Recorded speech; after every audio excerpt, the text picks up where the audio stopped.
At first glance, this just looks like a script for some wild kids show, right? But if you look closer, it's actually a masterclass in digital strategy.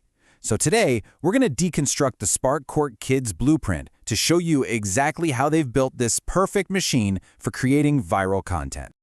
So right off the bat, they just throw you into the action with this line. It's a total sensory hook. And that chaotic, frenetic energy, that is 100% intentional. Think of it as the first gear in this really sophisticated engine that's designed to grab your attention and just not let go. Okay, so let's look past all the glitter and the explosions for a second. Because underneath all that high energy, there's this really meticulously crafted blueprint. See, this isn't just about making a few one-off viral videos. No, it's about building a content ecosystem that literally fuels itself.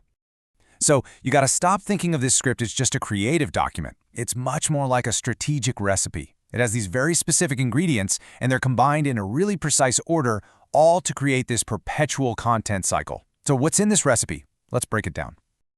Okay, so at the very heart of this entire operation is something called the engagement feedback loop. This is the engine that drives absolutely everything. And it's a concept, by the way, that we're seeing pop up more and more in the creator economy. It's a super powerful system that takes old content and just turns it into future content. It pretty much guarantees a never-ending stream of ideas that they know the audience is going to love.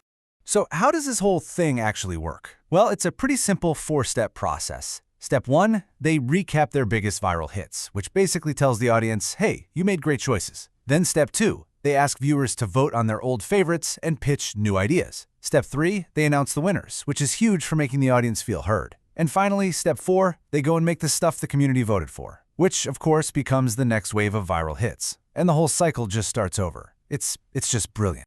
All right, so we get the big picture strategy now. But what about the execution? Moment to moment, how do they actually pull this off? Let's zoom in a bit and look at the specific tactics this script uses to hook its young, digital native audience and just refuse to let them go. The main tactic here is something you could call strategic sensory overload. I mean, that constant barrage of sounds and colors and text flying across the screen, that's not just for fun. No, it's a very deliberate choice. They're fighting for every single second of attention by hitting the viewer on multiple levels all at once. And this just illustrates the method perfectly. I mean, just look at how they layer all these elements. For your ears, you've got explosion sound effects and upbeat celebratory music. For your eyes, it's all quick montages and flashy animated trophies. And then, right on top of all that, you have these big, bold text overlays basically screaming for you to take action. It's like no sense is left behind. And this is the kind of content that's fueling that whole sensory experience. It's this awesome mix of pure spectacle, like a devil's toothpaste 20-foot beast, and then this other kind of hypnotic stuff like hydraulic candy crusher ASMR. And that variety is key. It makes sure there's something for literally everyone, which gets more people to share and, you guessed it, vote.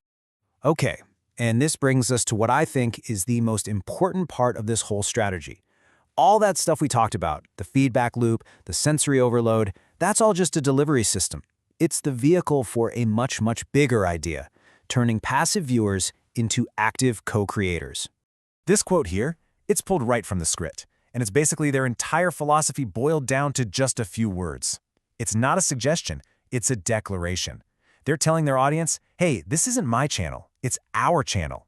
And that feeling of ownership, that is the absolute key to building a loyal, super engaged community. So here's the crucial shift. It's all about how the audience's role evolves. A traditional viewer, they just watch what you give them. But an experimental lector, which is what the show actually calls them, they're in there actively voting on stuff, directly influencing what gets made next. They're not just an audience anymore, they're part of the community, they're on the team. And get this, they actually gave this new role a name. By formally defining an experiment elector, they solidify that identity for the viewer. It's brilliant, because it's not just something you do, it's something you are. And that right there is a really powerful psychological tool for building up that community loyalty and getting people to come back again and again. All right, let's zoom back out for a second.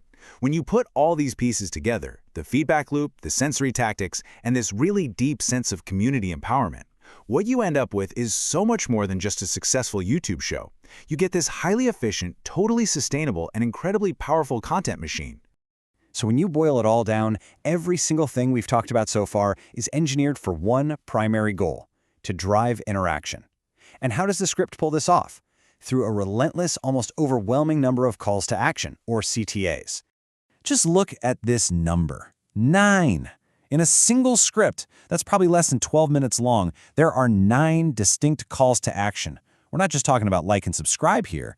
We're talking comment, vote, thumbs up, subscribe, hit the bell, check the playlist, the whole shebang. It's basically an all-out assault designed to squeeze every last drop out of every possible engagement metric. And the result of all this? It's a perfectly tuned engine. The community isn't just the place the content goes, they're the fuel that makes it go. Their votes, their ideas, that's the raw material that gets fed right back into the machine to crank out the next hit, which then attracts an even bigger community. It's a system that is literally designed for exponential growth. So all of this leaves us with one last, kind of provocative thought. The whole SparkQuarkKids blueprint seems to suggest that giving up some of your creative control isn't a risk, it's a strategy. And it really makes you wonder, right? When you look beyond kids' content, could empowering your audience like this be the new ultimate growth hack?